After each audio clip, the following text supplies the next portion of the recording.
और अब देखिए यही है कि जो करते हैं वो मिलता है।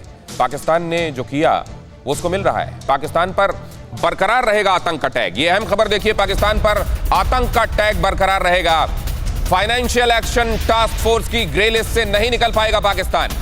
एफएटीएफ की शर्तों को पूरा करने में पाकिस्तान नाकाम हुआ है। आतंकी फंडिंग की वजह से ग्रे लिस्ट में ही रहेगा पाकिस्तान। जून 2018 में उसे ग्रे लिस्ट में डाला गया था और ये अभी तक जारी है और जारी रहेगा। 26 सूत्रीय जो एजेंडा उसे पूरा करना था ग्रे लिस्ट से बाहर निकलने के लिए, वो पूरा नहीं कर पाया। खासतौर से टेरर फंडिंग के मामले में, खासतौर से मनी लॉन्ड्रिंग के मामले में उसका रिकॉर्ड खराब था, खराब है और नहीं दिखता कि जल्द सुधरेगा। इसलिए फाइनेंशियल एक्शन टास्क फोर्स ने यह तय किया है कि इसे ग्रे लिस्ट में रखा जाना ही ठीक होगा।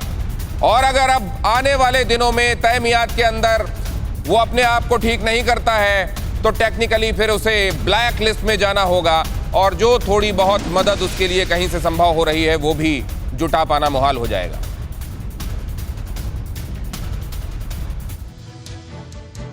और ये भी दर्शाता है कि इमरान खान के आने के बाद पाकिस्तान अभी भी टेररिस्तान ही बना है, कोई तब्दीली नाम की चीज वहां नहीं आई है। खैर, बस मुहर लगनी वहां बाकी है। यह तय हो चुका है कि पाकिस्तान की ग्रे लिस्ट से मुक्ति नहीं मिलने जा रही है।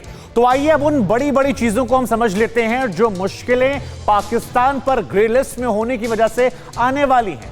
आपको बताते हैं कैसे पाकिस्तान ग्रे लिस्ट में है लेकिन उसका फ्यूचर जो है वो आगे ब्लैक दिख रहा है। अब ये हम क्यों कह रहे हैं? क्योंकि ग्रे लिस्ट में पाकिस्तान का फ्यूचर ब्लैक इसलिए है क्योंकि आर्थिक तौर पर वो बर्बाद हो जाएगा। पाकिस्तान हालांकि आर्थिक तौर पर अभी से बर्बाद है, दुनिया के तमाम मुल्कों ने उसे पैसा देना बंद कर दिया।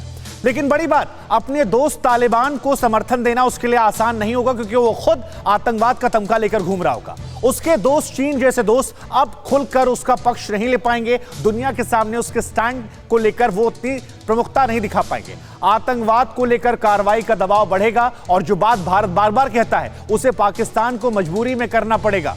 दुनिया में पाकिस्तान जैसे मुल्क की विश्वसनीयता जो है वो बहुत ज्यादा कम हो जाएगी। हालांकि ये वैसे भी कम है, हमने देखा तभी हाल फिलहाल में, चाहे क्रिकेट हो या दोस्ती हो, तमाम मुल्क जो हैं पाकिस्तान से दूरियां बना रहे हैं आतंकवाद को लेकर। और ये तमाम बड़ी बातें दिनेश जो दर्शाती है पाकिस्तान किस दौर से गुजर रहा है।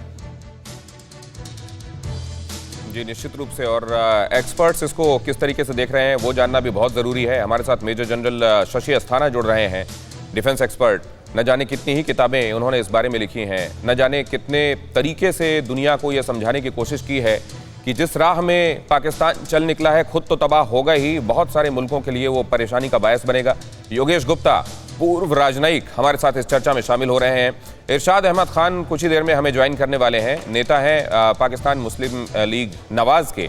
पाकिस्तान से इस चर्चा में वो भी शामिल होंगे कुछ ही देर में। लेकिन सबसे पहले मैं ये समझना चाहता हूँ, एक तरफ ये कुल मिलाकर देश के कंडक्ट का मामला है, ये कुल मिलाकर इस धरती को रहने लायक बनाने का मामला है, ये कुल मिलाकर ऐसी धरती बनाने का जो आज के लोगों को और आने वाली पीढ़ियों को बसर लायक, रहने लायक और यहाँ खुश रह सकने लायक जिंदगियाँ देने का मामला है। उस मामले में जब देखा जाता है एक तरफ हिंदुस्तान और दूसरी तरफ पाकिस्तान को, तो महसूस क्या होता है? शशि अस्थाना साहब, आपसे ये सवाल। देखिए, दोनों ने एक साथ आज़ादी हासिल की थी। भारत आज फास्टेस्ट ग्रोइंग इकोनॉमी के तौर पर उभर कर आने वाला है और वैक्सीन में, जैसा कि आपने बताया, 1 करोड़ वैक्सीन दे रहा है। और पाकिस्तान जिसे बोलते हैं अफ़गानिस्तान, उसने क्या, उसकी हरकतों से अफ़गानिस्तान पाकिस्तान रीजन एक ऐसा रीजन बन गया है जिसमें वर्ल्ड में सबसे ज़्यादा टेररिस्ट हैं। और पाकिस्तान खुद ही, जैसे कि आपने बोला था अभी कमेंट्री में, कथनी जो करता है वही भरता है। सबसे ज़्यादा टेरर अटैक भी पाकिस्तान में आजकल हो रहे हैं क्योंकि टीटीपी उनको छोड़ेगा नहीं किसी भी हालत में। स्ट्रॉन्ग तालिबान का मतलब स्ट्रॉन्ग टीटीपी भी होता है।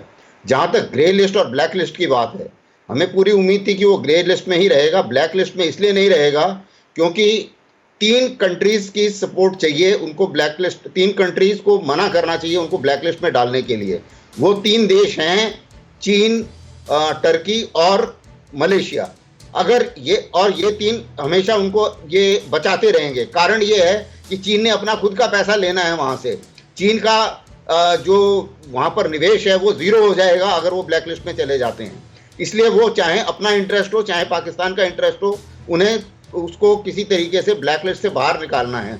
और ग्रे लिस्ट में वो रोक नहीं सकते क्योंकि उसमें 14 वोट चाहिए और जो आराम से मिलते हैं, क्योंकि पूरे विश्व में ये दिखा दिया है पाकिस्तान ने पंजशीर के बाद में अच्छी तरीके से प्रूव हो गया है, यूनाइटेड नेशन की रिपोर्ट से प्रूव हो गया है कि वो टेरर फंडिंग कर रहा है। लेकिन मेरे लिए तो बहुत हैरानी की बात यह है शशि अस्थाना सर कि उसके बावजूद ग्रे लिस्ट में है। मैं तो समझता हूं कि ग्रे लिस्ट भी उसके लिए अकम्प्लिशमेंट है और बाकी की दुनिया के लिए एक तरीके से नाकामी कि पाकिस्तान जैसा देश ग्रे लिस्ट में है, ब्लैक लिस्ट में नहीं। हाँ, वही नाकामी इसीलिए है क्योंकि उसके लिए जो रूल इन्होंने बनाए हैं उसके मुताबिक सिर्फ 3 वोट अगर कोई दे देता है कि नहीं ब्लैक लिस्ट में नहीं जाना चाहिए पाकिस्तान को, तो वो बच जाता है। और वो 3 वोट उनके पास बने बनाए हैं, एक चीन, एक टर्की और एक मलेशिया। तो ये 3 उनके सबके इंटरेस्ट हैं। टर्की का इंटरेस्ट है किसी तरीके से यार हमें ये न्यूक्लियर टेक्नोलॉजी दे दे, अकेला न्यूक्लियर देश है इस्लामिक वर्ल्ड में। मलेशिया का ये कहना है अड़ी सोमवार से शुक्रवार शाम 6 बजे सिर्फ TV9 भारतवर्ष पर।